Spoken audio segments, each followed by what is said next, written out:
Welcome back to part 4 of navigating through your Google Drive. So I want to go through a little more thoroughly what to do in Google Docs. So I'm in my Drive right now in my practice folder. I do have Google Docs that we already created, but I want to show you something else you can do. So I'm going to go up to New and go down to Google Docs and click Google Docs. It'll open up the same form that sort of looks like a Microsoft Word document. But up here in the top corner, it says Docs Home.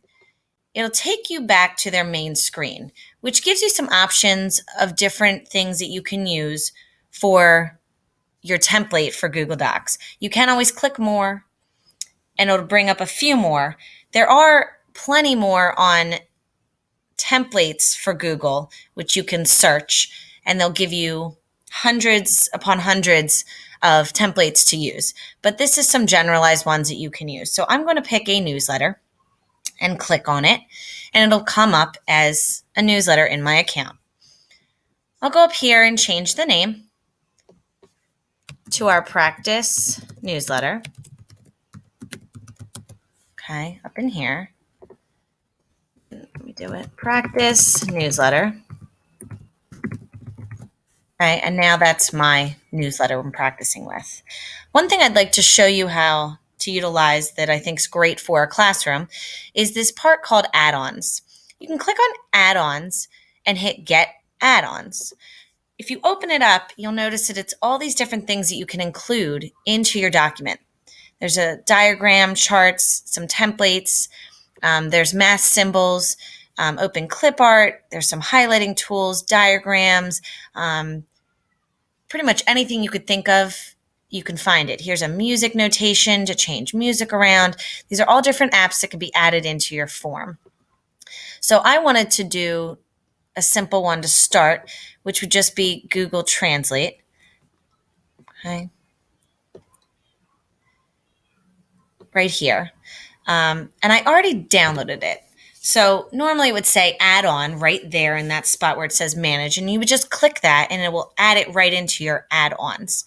So I'm going to just get out of here and I'll show you that it was already added into there. So I can see that I have translated, added into my Google Doc. So if I hit start, it'll pop up with this screen that allows me to translate anything that I create on my document into another language. So I'd make sure that my text I'm selecting from is going to be in English, and I'm going to change it to Japanese. So if I want a newsletter of welcome back,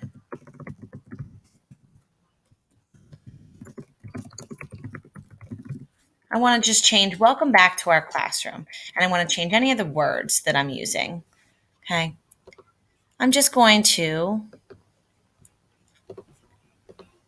just go over to here and hit translate. I highlighted these words and I'll just hit translate. And here's now the translation for welcome back to our classroom.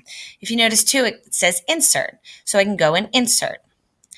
So you can create a whole document first and save it, and then open up a copy of the practice newsletter and now convert your entire practice newsletter into another language. So you are able to send that home to a parent that might need to see a form in another language. Here is also down here a sample, translate sample by Google that you can use. And you can always go back and take another language like Japanese, like here.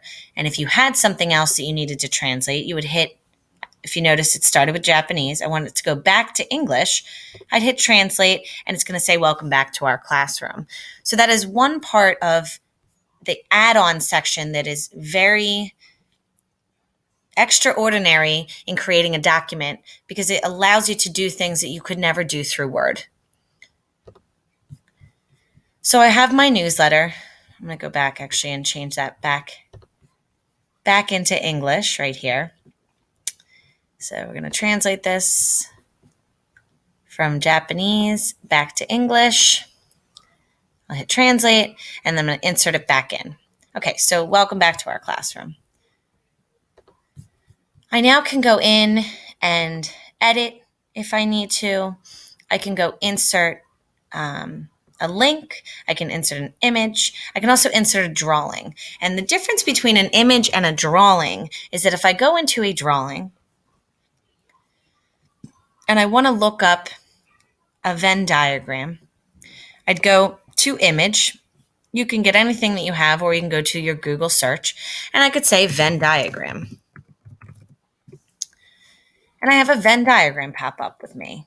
So I'd click it, and here's my diagram, and I'd hit save and close. So now I have this Venn diagram in my thing. What's the nice thing about inserting the drawing instead of an image is that if I double click this, I can add things into it. I can add a text box if I needed to. So I can shift this over and write dogs. Or then I can go and add another text box over here and pull this back.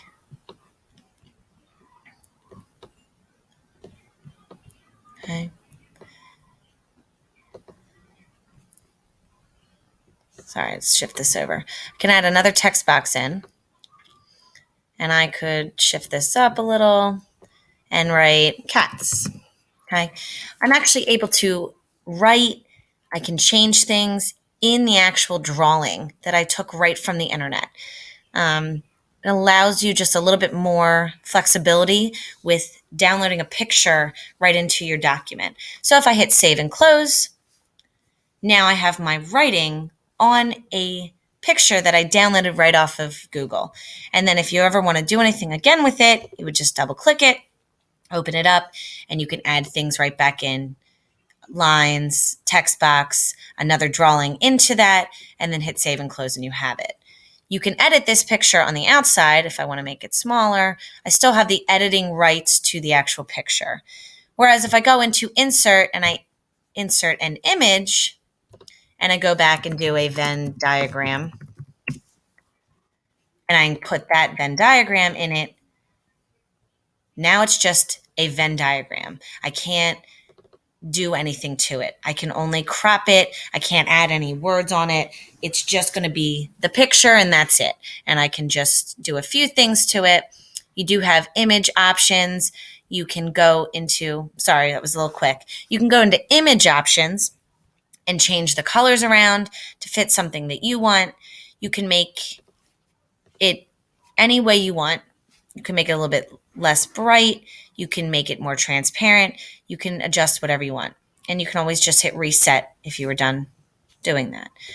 So that's another thing you can do with image options in adding a picture into your newsletter.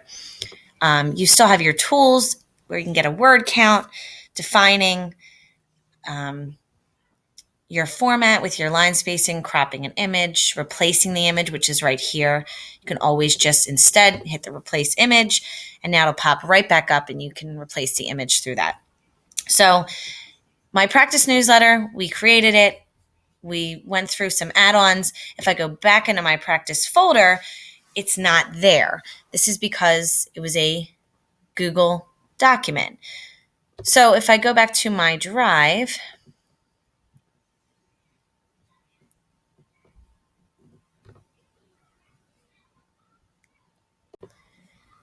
if you notice back on the main Google Docs screen, here is my practice newsletter. Okay, so I can reopen that if I want to look at my practice newsletter. Also, if I click back into my drive, here's my practice newsletter. So it will save anything new. I'm going to just drag it into my practice folder. So now it's all in one spot. So here's my practice newsletter that I created as a Google Doc, because it doesn't always go to a folder unless I started in my folder and started new. So now I have my newsletter that is in my folder.